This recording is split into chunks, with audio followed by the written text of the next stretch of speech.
Bonjour les petits amis, je m'appelle Mamie et je viens vous raconter l'histoire de Pucci qui voulait se faire des amis. Installe-toi bien confortablement. Je reviens dans 2 secondes avec Frisou. Frisou! Frisou! Tu es Frisou? Ah non! Frisou! Cesse de jouer dans la terre. Allez, viens t'installer. Les amis sont arrivés.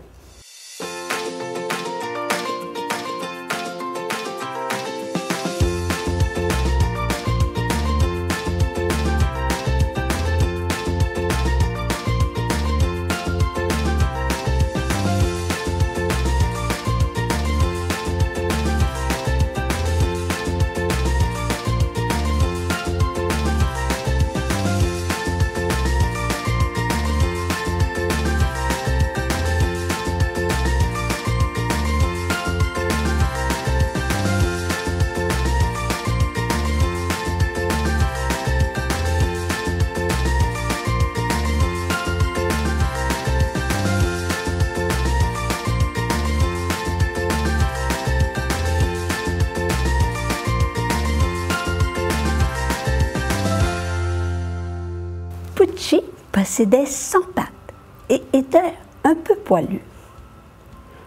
Non, il était très poilu. Toutes les personnes qu'il touchait étaient prises d'horribles démangeaisons. La plupart des gens l'évitaient.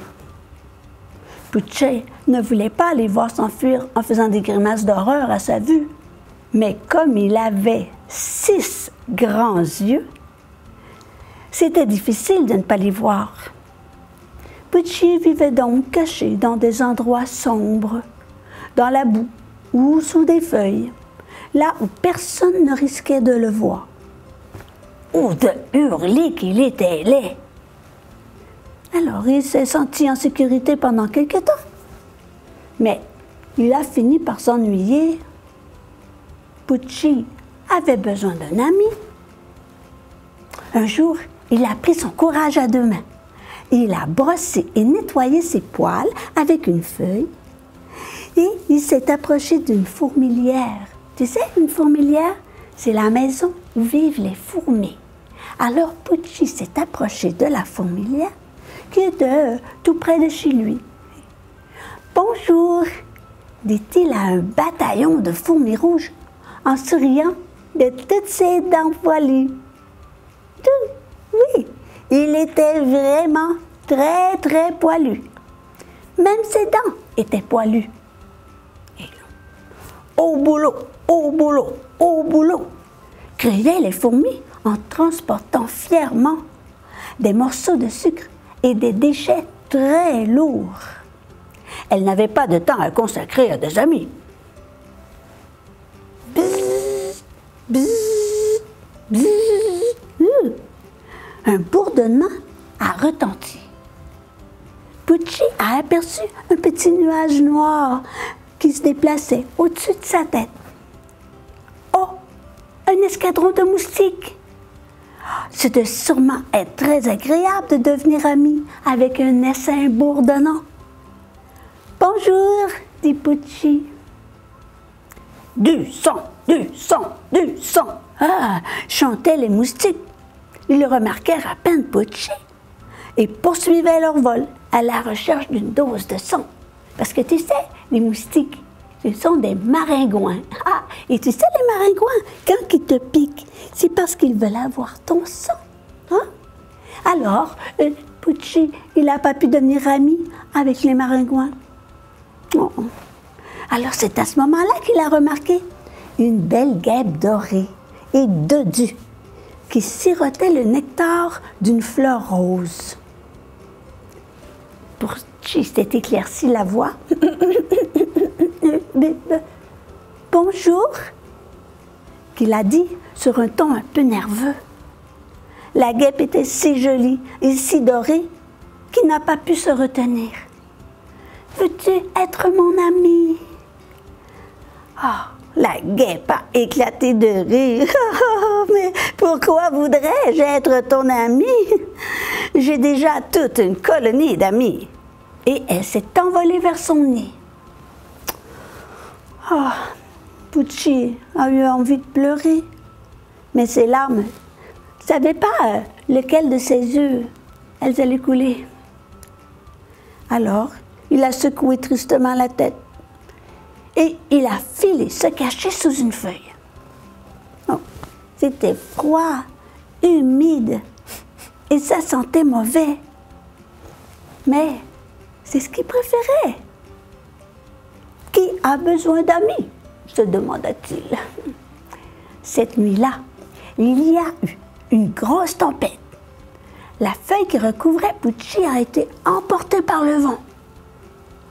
Sans abri et terrorisé, Pucci s'est roulé en petite boule. Le lendemain matin, Pucci se sentait mieux. Il a étiré ses 100 pattes, les unes après les autres.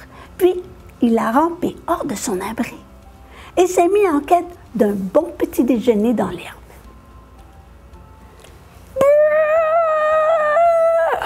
Mon Dieu!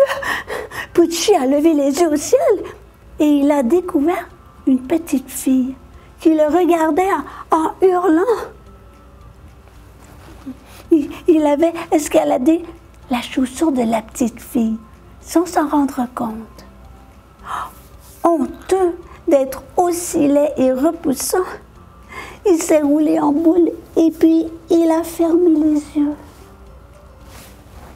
Oh, quelle jolie petite chenille, a dit une voix toute douce. Pucci ouvrit un œil pour voir à qui appartenait cette jolie voix si douce.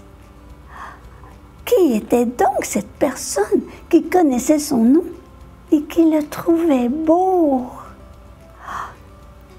La voix appartenait à une vieille dame qui a déposé tendrement Pucci sur une feuille à l'aide d'une brindille. Tu sais, une petite branche. Hein? La dame, elle a pris la petite branche. Elle a pris Pucci et elle l'a déposé tout doucement sur une feuille. Alors, elle a expliqué à la jeune fille que les chenilles sont les meilleurs amis du jardinier. Elle fabrique du compost et grâce à elle, tous les habitants du jardin sont en bonne santé et heureux. Pucci s'est réchauffé au creux de la feuille et il a regardé gentiment la vieille dame. Alors la vieille dame, elle lui a souri, puis...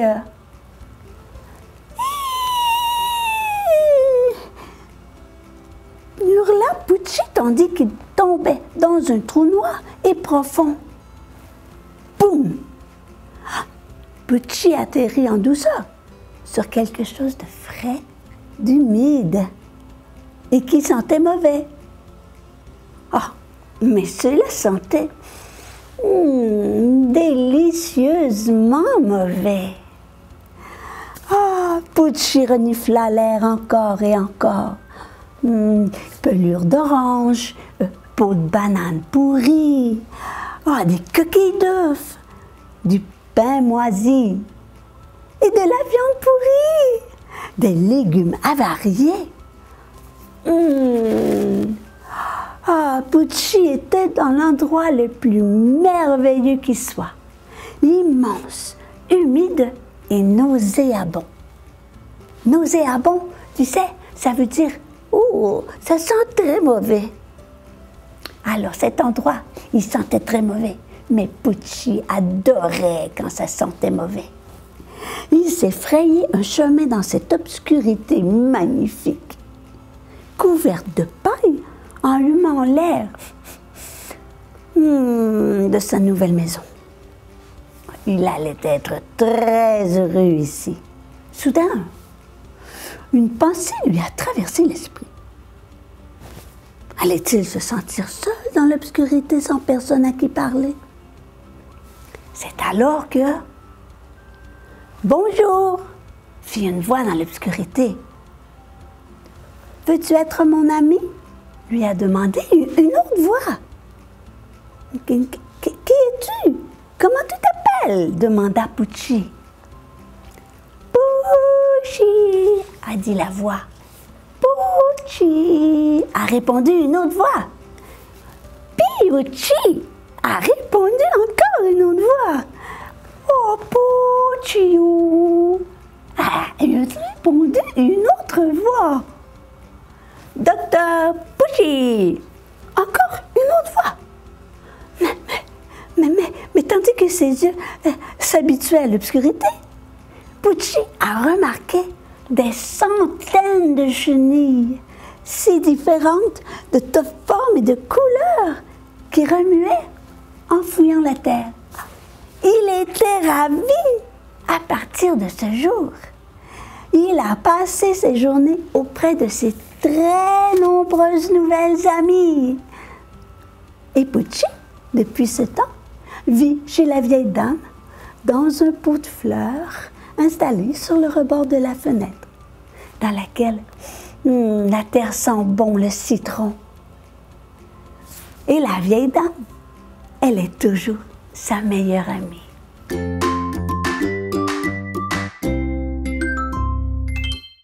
Dis-moi, mon petit frisou. Oui, mamie. Dis-moi donc, est-ce que ça te dérangerait, toi, si un animal que les gens trouvent moins joli, s'il voulait être ton ami et qu'il te demandait d'être son ami, est-ce que tu serais d'accord? Bah, mamie, moi, ça ne me dérange pas parce que tu sais, j'en ai connu, moi, des animaux qui étaient très, très, très jolis, mais ils n'étaient pas gentils. Tu vois, il y a des animaux comme un lion, tu sais, mamie. Un lion, c'est beau, c'est magnifique. Mais pour moi, ça va pas parce que le lion, il va essayer de me manger. Alors moi, j'aime mieux voir quelqu'un qui est moins joli, mais plus gentil. Moi, oui, bien sûr que je serais amie. Oh, t'es bien gentil, hein? T'es bien gentil, mon frisou. Mais non, mamie, c'est parce que je sais qu'il peut me faire du mal. Ben, je te trouve pas mal bon. Oui, mais tu sais, mamie, il faut pas juger tes amis. Il faut pas juger sur l'apparence. Jamais. Hein? Parce que on ne sait jamais ce qui se cache en dessous des apparences. Vous savez, les amis, parfois, on peut voir un pot, hein? Un pot. Tu sais ce que c'est un pot, hein, mon petit ami? Tu peux voir un pot qui n'est pas très, très beau. Mais à l'intérieur, il y a des bonbons, ou il y a des beaux biscuits, ou pépites de chocolat. Mais tu peux voir un autre pot qui est très, très beau. Mais à l'intérieur, tu vas trouver du poison. Alors, tu vois, il faut jamais juger seulement sur qu'est-ce qu'on voit. Il faut apprendre qu'est-ce qu'il y a à l'intérieur. Mais Frisou, tu as appris ça tout seul? Oui, mamie. Mais tu sais quoi? Quoi, mamie? Tu as une très belle intelligence de cœur. T'es un animal de cœur, mon petit Frisou. C'est pour ça que je t'aime autant. Oh, merci, mamie. Et moi aussi, je t'aime. Et je vous aime aussi, les petits amis. Bye, bye, bye. À la prochaine.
revoir les petits amis. Et n'oublie pas, reviens-nous, parce que mamie, elle a encore plein d'histoires à te raconter. Bye bye!